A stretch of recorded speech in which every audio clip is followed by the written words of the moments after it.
رضی اللہ تعالیٰ. اچھا مزے دی گل کہ آپ نے صرف حضور نہ رشتہ چاچے دا نہیں، آپ حضور دے چاچے تے ہیں نا، حضرت عبداللہ دے بھائی تے ہیں نا، اے رشتہ تے ہے ہی.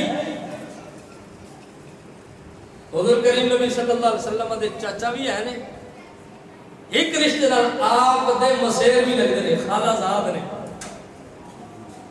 اور ایک رشتے نال حضور دے رضائی بھائی بھی لگدے نے. حضور دی کریم نبی صلی اللہ علیہ وسلم دی رضائی والدہ او عورت جس کا نام ہے حضرت سویبہ. اے حضرت سویبہ او عورت ہے جڑی ابو لہب دی لونڈی ہے تے جس نے ابتدائی چند ایام دے اندر حضور نو دودھ پلایا تے حضور نو دودھ پلایا تو حضور دی رضائی ماں بن گئی. تے حضور تو پہلا جدو حضرت امیر حمزہ پیدا ہو چکے 4 یا 5 سال آپ حضور کو بڑھے نے عمر ہے، ویسے مرتبہ ہی تو حضور ہی بڑھے نا، لیکن عمر حضرت امیر حمزہ 4 یا 5 سال حضور کو بڑھے نے، ایک روایت کے مطابق 2 سال بڑھے نے. اس عورت سویبہ نے حضرت امیر حمزہ نے بھی دودھ پلایا اور حضور نے بھی دودھ پلایا. تو اس حیثیت پر آپ حضور دے رضائی بھائی بھی لگ گئے، چچا بھی ہے، خالہ زاد بھی ہے اور رضائی بھائی بھی ہے.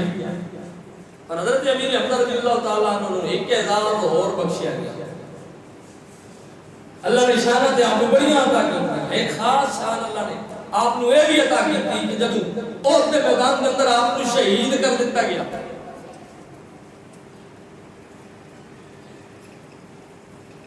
تو حضور کریم نبی صلی اللہ علیہ وسلم کے صحابہ نے